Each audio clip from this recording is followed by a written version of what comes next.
have Olympic cyclist turned jockey Victoria Pendleton, and the first man to swim all 2,000 miles around the UK, yes really, Ross Edgley.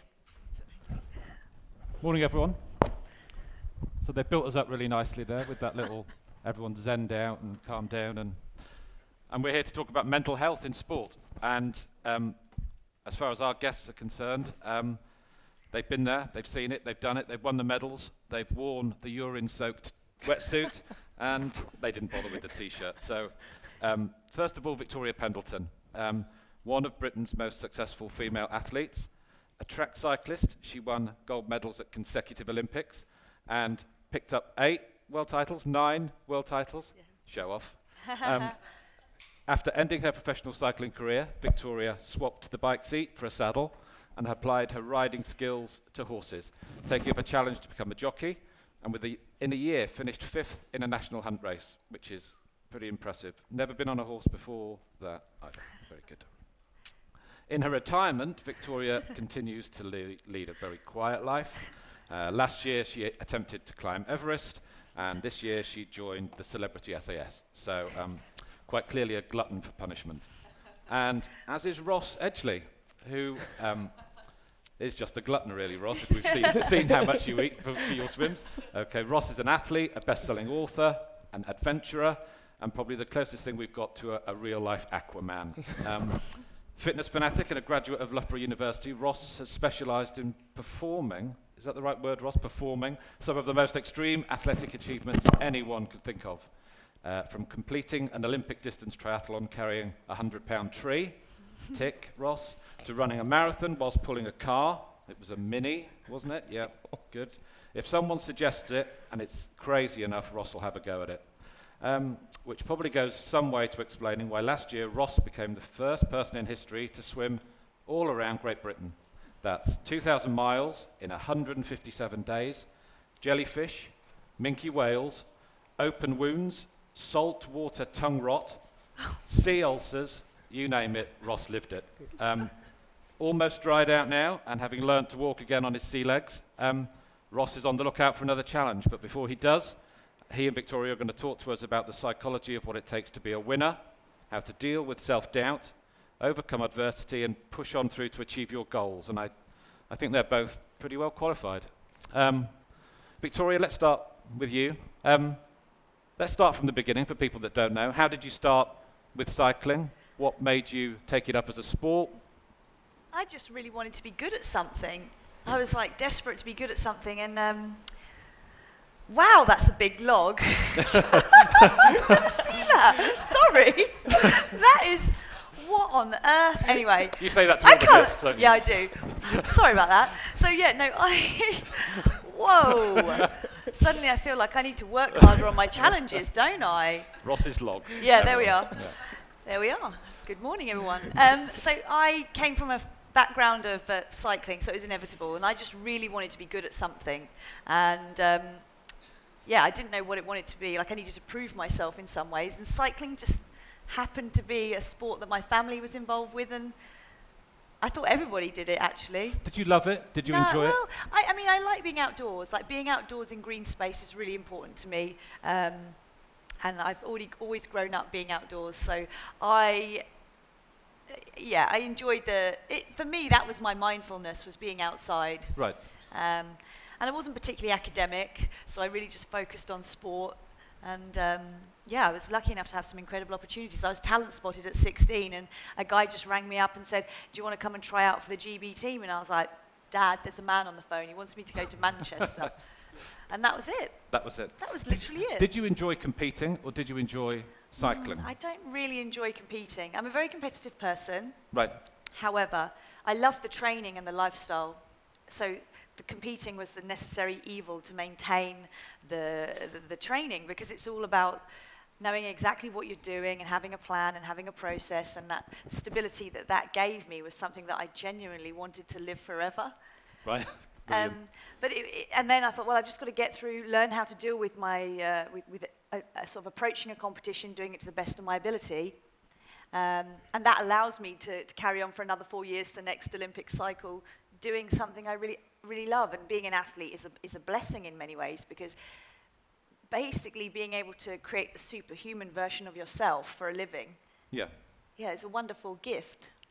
And Ross, you were into quite a sporty family as well. You were born into, weren't you? Yeah, but I think, from my side, I know, like, because I've been a fan of Victoria for ages, and I think it's been so good seeing how, as you said, you were kind of like, picked and groomed. I was going to say groomed, but that sounds so bad, but, for want of a better term. Good. Whereas with me, I think one thing that I loved about the Great British Swim, and certainly all athletic adventures, is I always say there was nothing sort of special about me. It was just literally being so stubborn that you finish. Like that was the only way. And I think it was, even I've just seen Ant Middleton as well. He was partly responsible for the Great British Swim. So it was the Royal Marines who, it was just a sportsman's bet that went right or wrong, depending on how you look at it. Right, okay. So I originally started last year setting out to set a world record for the world's longest current neutral swim. The Royal Marines said, come down here, we'll camp out on the side of the pool and, we'll be lifeguards for you and stuff. So I swam for 48 hours, did 160 kilometers or something, ended up getting trench foot as well. Like, it was so bad. I was in the officers' mess, just kind of nursing trench foot, and my hands that had just become so kind of like salty and absorbed, and so it was disgusting. And one of the officers came over, just like an amazing mustache, and he sits next to me with his cup of tea, and he looks me up and down, and he just said, he goes, "You boy." I said, "Hi, how you doing?" And he goes, Good. What are you doing?" And I said, "Oh, I'm training for the world's longest current neutral swim." And he pauses, and he sipped his tea, and he said, Can I be honest with you?" I said, "Yeah, no, please do." And he said, "That just sounds a bit shit." I was like, what do you want me to do about it? And it was one of our other friends, mine and Ant's mutual friend, Ollie, said, "You just need to man up and swim around Great Britain." So I said, "All right, fine," shook his hand. And then 157 days later, I was like, did it. There you go. Easy. You make it sound easy, Ross. Okay. You've got a new book that drills down into the real mental science of the swim, haven't you? That's coming out next year. Yeah. Was that the hardest part? Was the mental and the psychological part of the swim, was that the hardest part? Because you can prepare physically, but to swim every day and, like you said, experience all the things that I listed off. Yeah, it's exactly that. I think one thing with the swim, although it was called the Great British Swim, it got to the point where whether you were bilaterally breathing, what was your head position like, all of that was irrelevant. So in the Penland Firth, you can do about 12 knots just by treading water. So it didn't actually become about swimming technique. It was just, are you going to keep getting in, day out? The tide changes every 6 hours, so it doesn't matter if it changes at 2 o'clock in the morning or 2 o'clock in the afternoon. You just need to be on deck when the tide changes and get in. In Aberdeen, I remember it was like the first day of winter, and I had to scrape a thin layer of ice off my wetsuit before I could get in. But you don't have to get in, but if you don't, then all of a sudden the British sort of summer, that weather window closes, and you won't actually make it round. So I think that's one thing that we talk about in the new book, and certainly one of the overriding principles being central governor theory. So everyone would have experienced this, but Tim Noakes came up with the central governor theory saying that fatigue is an emotionally driven state that we use to pull the physiological handbrake. So what he means by that is if we were all running a marathon right now, 16 miles in, all of a sudden you'd think, I cannot go on. My legs won't go on, my lungs are burning, there's no way I can possibly go on. And then all of a sudden, 26.2 miles, you maybe at 25 miles, you see your family and friends, everybody starts clapping, and all of a sudden you get that second wind, and all of a sudden you're sprinting, and you think, hang on, at 16 miles, you said you couldn't possibly go on. And it's this idea that central governor, it's basically getting you to just self-preserve. Victoria, you would have experienced it, right? That when you're there, cycling, your body would be going, what are you doing? Just stop. And it starts playing all these like tricks on your mind. And I think one thing with the Great British Swim, it was an extreme example, but it applies to everybody because we like homeostasis. We like this habitual level, being comfortable. So it's trying to sort of retrain you to get comfortable being uncomfortable. Is there anything you can do to prepare yourself for that? Is there any training? Is there... Quite often, it's just, because a lot of people want that one thing. And this is when I caught up with Ant, and I said to Ant, I was like, look, I'm used to being an athlete, so I'm very used to sort of performing at my best when I feel at my best. Whereas they say Royal Marines, we're used to performing at our best when we feel at our worst.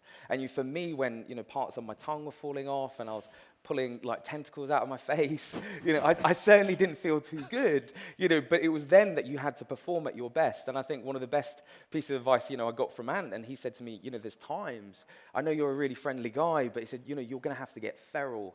And if the tide's running, don't think twice about going to the toilet in your wetsuit if it gets you another mile, or Sure. So it was that idea of also kind of like stress-induced analgesia. So the same way that an animal with its an injured animal with its arm sort of hanging off will fight to the death.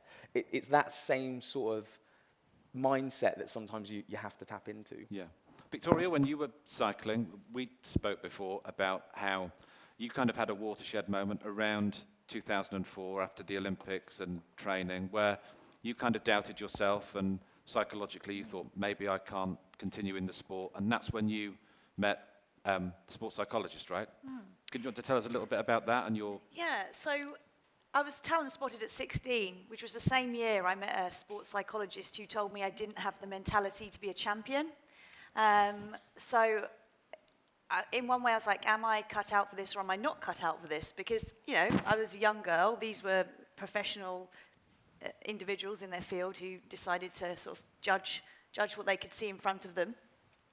So there was always a doubt in my mind whether it was possible or not. So people are always surprised. They're like, you're not as confident as I would imagine you'd need to be good at sport. But it's like there's a space when I'm performing that it becomes, there's nothing else that I want more, like I'm totally driven. But there are moments when I'm doubtful of my performance. You're tired, you're fatigued, you're injured.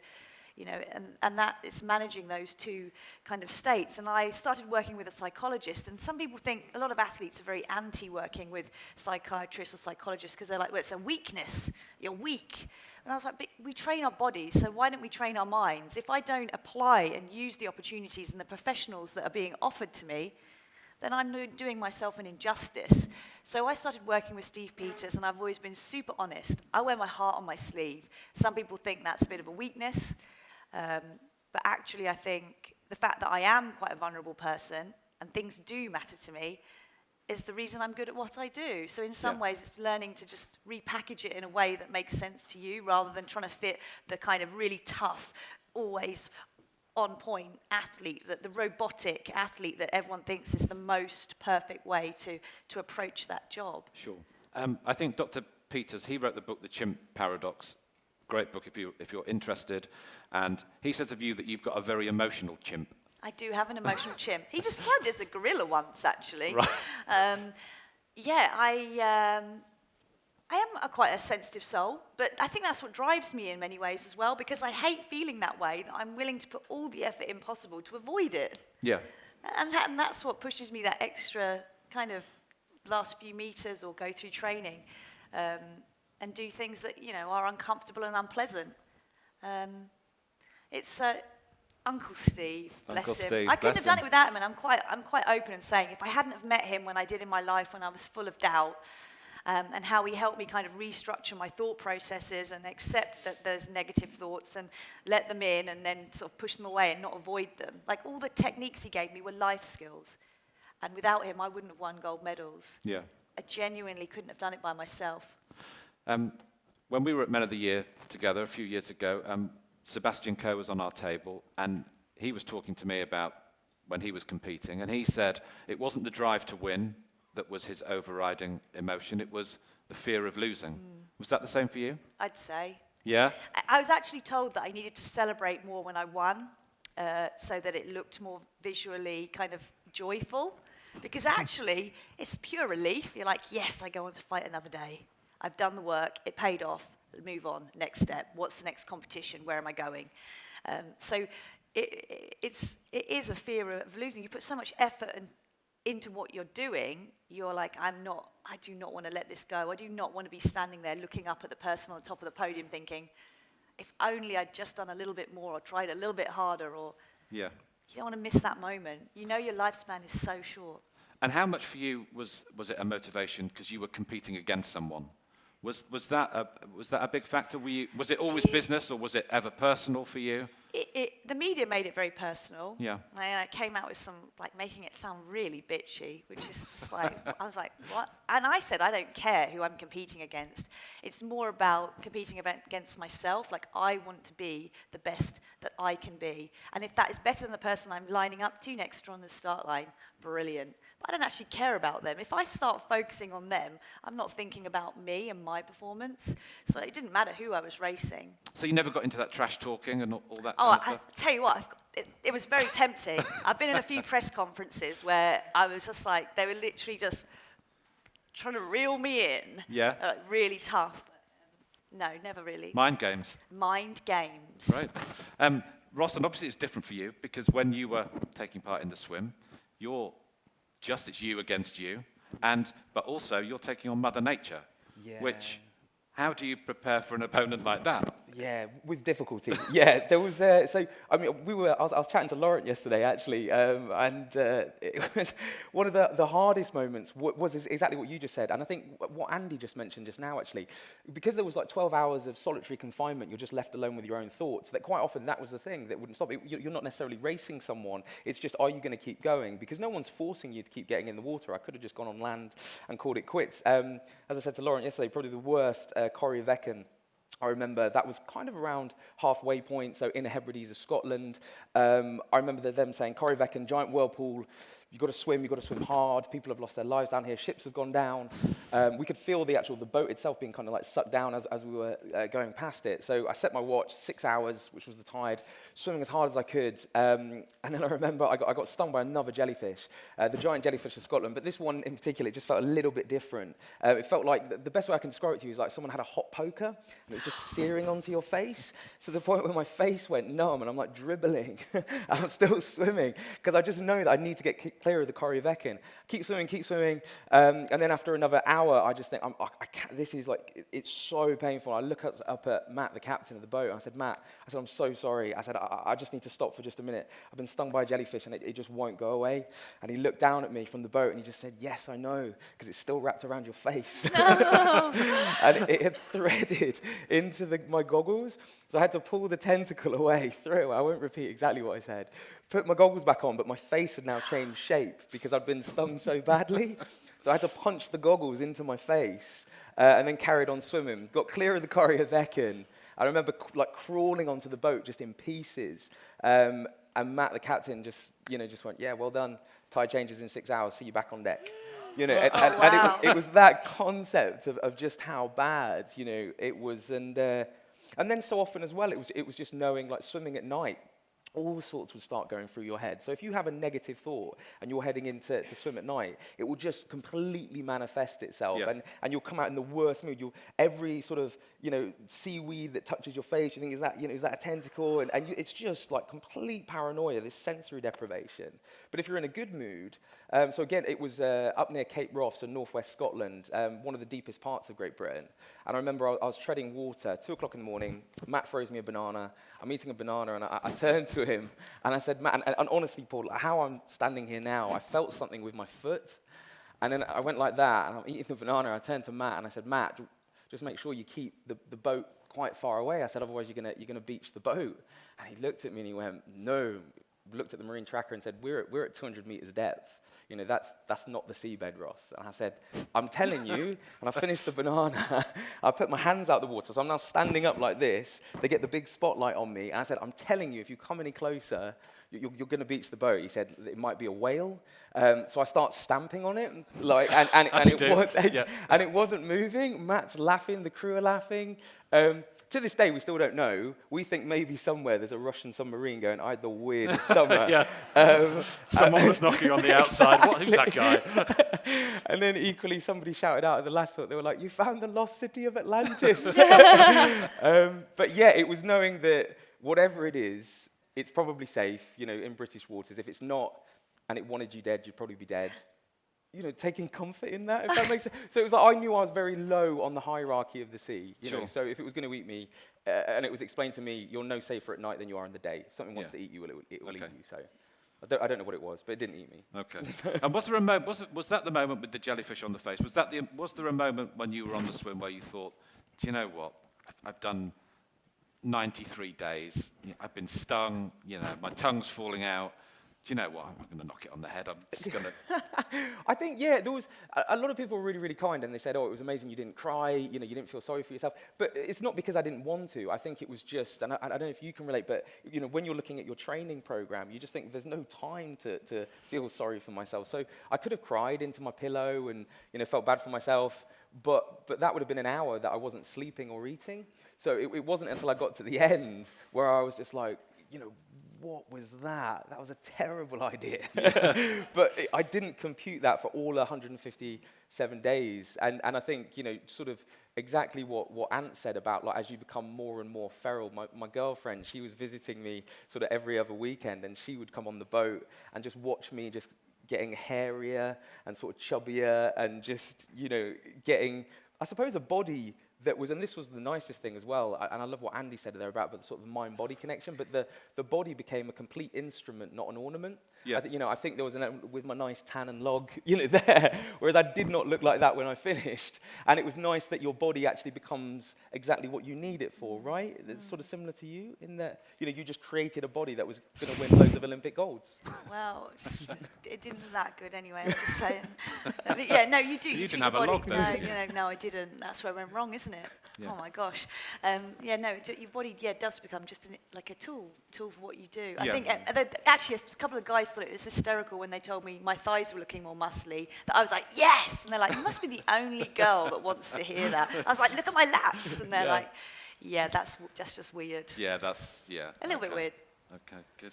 I can't believe it. Sorry, I'm blown away by you. I feel like such a wimp. I feel like I need to go and do something. Oh, no, really I love you. No, hardcore. you're better. No, you're great. But I think, honestly, with what I did, it's like, I always say that it was, like, everybody sitting here, the principles are exactly the same. I always find it's just, the jellyfish and everything. Yeah, I don't recommend swimming around Great Britain, but I think the principles are the same. So I think the idea of, like, a hero, it can be so often, I'm a huge fan of, like, Shackleton, Captain Bligh, I read a lot of, sort of adventure books, and it's just what those guys, they're just ordinary men who did extraordinary things. Yeah. And I think everyone's capable of that. It was interesting. I wanted to ask you, Ross, when you went to the lovely girlfriend who's here today and told her, I'm going to go for a swim and I might be some time, how did she take it? Was she incredibly supportive, I imagine? Or? Well, I originally sold it into her. I said it would be 60 days. I was like, 60 days, I'll be done. And then I had to ring her. I had to ring her in the Irish Sea and ask for a permission slip to keep going. Right. But she signed the permission slip. But I got her dolphins on her birthday. I orchestrated some dolphins to come along. So that was, she's not happy. No. I'm still in the doghouse. You both mentioned Mr. Middleton, who's in the audience today. Victoria, you were in the SAS show. We all watched that. Very interesting. I was asking you about it at dinner yesterday. And something of an expert in spotting mental weakness. Do you think of yourself as a mentally weak person or a mentally strong person after all you've achieved? Or a little bit of both? I think I have had moments of mental strength, and equally I've had moments of mental weakness. I'm a human being at the end of the day, and I would love to be more resilient, and I'm still working on that every day that I'm sort of on this planet. I think pushing yourself to do challenges or do things which are uncomfortable or difficult are the things that build your resilience and your confidence. I went through a pretty low time last summer, was diagnosed with severe depression and anxiety and all sorts. And for me, getting active and pushing myself physically was what helped me feel more like myself again. Yeah. Which is a bit bizarre, but yeah. I think there's something in that. Full disclosure, everyone, I did say to Victoria before we did the talk, and I said, look, if you don't want to talk about depression and how it affected you, and she said, no, because I wear my heart on my sleeve, it's important, it's something we should all be discussing and we shouldn't be ashamed of. And if someone gets something from what I'm saying and is encouraged by it, but you were really low, weren't you? Yeah, I was in a very bad way. I was almost hospitalised, actually. They didn't want me to be left to my own devices. So I went through a bad time, and it was incredibly frustrating for me because I was like, I'm an Olympic champion. I should be able to beat this. Like, I should be able to manage this and do it on my own.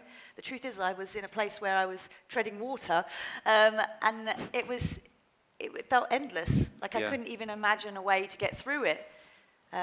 So I disappeared off to Costa Rica by myself to go surfing for a month, which everyone was like, you are crazy. But just forcing myself to get out in the surf, you know, you see a rogue set coming in, you've just got to paddle, otherwise you're going to be in a washing machine of disaster. Yeah. And just getting outside of your own headspace and doing something physically challenging was kind of what recalibrated me. And you were saying as well that you felt that the SAS show, that helped you as well. It did help me, I know. Despite the sensory deprivation and all those cruel things that Mr. Middleton put you through. The stress positions. The dogs, putting the dogs, making you go underwater in the frozen. Yeah, swimming under a glacial lake. Yeah, those was all tough things. But I went into that show a little bit vulnerable in recovery, and my sister actually fell out with me because she was like, you cannot do this because you're putting yourself on television, physically, mentally, emotionally beasted. You must be out of your mind, and actually doing the show and being in a focused survival situation, building your resilience, being pushed and encouraged by people the whole way, great team mentality, made me feel 50% stronger. I came out the other side of that show thinking, I can actually do anything. Yeah. And that's such a wonderful feeling. And you said you'd missed your vocation, didn't you? Oh, I should have been in the Forget military. the Olympic medals, it should have been all Yeah, I about... should have been in the military. Yeah, It was special either forces. It was either that or become a farmer. That's what I wanted to do, but yeah. You wouldn't be up here if we were talking about farming, though, would we? Mental strength in farming, it's not big. Resilience, yes. Yeah, exactly. And Ross, as you said, you seem, and every time I've ever met you, you are literally the most relentlessly upbeat person I have ever met in my life.